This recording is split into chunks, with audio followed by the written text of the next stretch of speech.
शीर्षक सीढ़ियों के नीचे जो था। रोहित को उसकी पहली नौकरी मिली थी मुंबई जैसे महानगर में।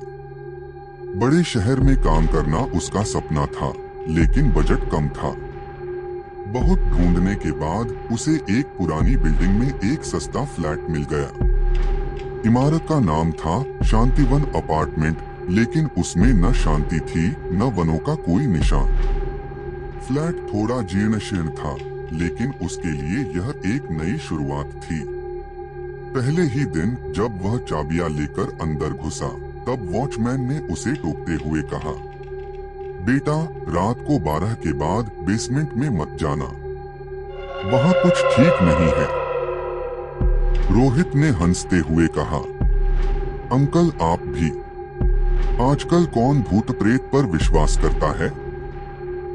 वॉचमैन कुछ नहीं बोला, बस एक गहरी नजर से उसे देखते हुए वापस अपने केबिन में चला गया। दिन बीते, लेकिन रोहित को अजीब अजीब अनुभव होने लगे। कभी उसे लगता जैसे कोई दरवाजे के बाहर धीमे से चल रहा है, कभी ऐसा लगता जैसे उसकी खिड़की के पास कोई खड़ा है। एक रात तो उसे लगा कि किसी ने उसके कमरे में आहट की, लेकिन वह अकेला था। उस फ्लैट के ठीक सामने एक लोहे का पुराना दरवाजा था, जंग लगा हुआ। उस पर अंग्रेजी में एक चेतावनी लिखी थी, never go down these stairs after midnight. दरवाजे के नीचे एक अंधेरी सीढ़ी नीचे बेसमेंट की ओर जाती थी। रोहित कई बार उस दरवाजे के पास से गुजरा, लेकिन हर बार अजीब ठंडक और सनसनाहट उसे महसूस होती।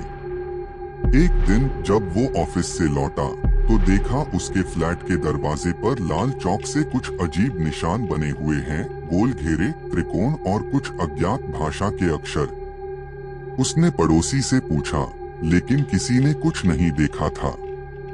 अब उसके मन में डर कम और जिज्ञासा ज्यादा थी। एक रात 12:03 बजे रोहित ने टॉर्च उठाई और उस बंद दरवाजे की ओर बढ़ गया।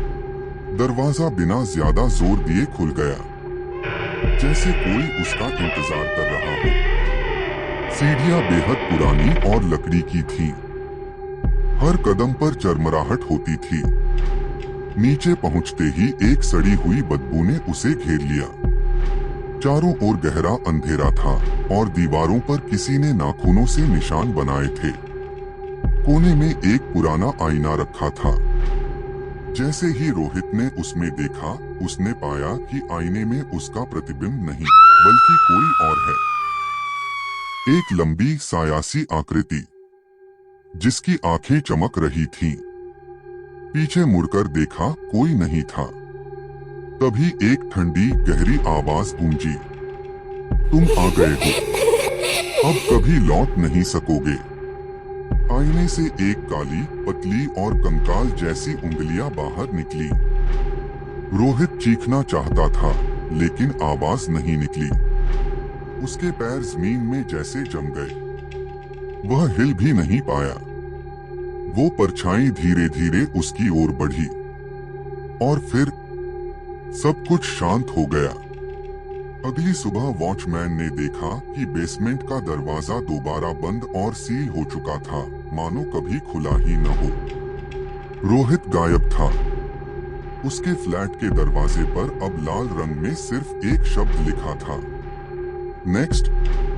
और उसके बाद हर महीने की अमावस्या की रात किसी न किसी नए किराएदार को उसी फ्लैट में आते देखा गया, और दोबारा वही दरवाजा खुलता, और फिर नेक्स्ट।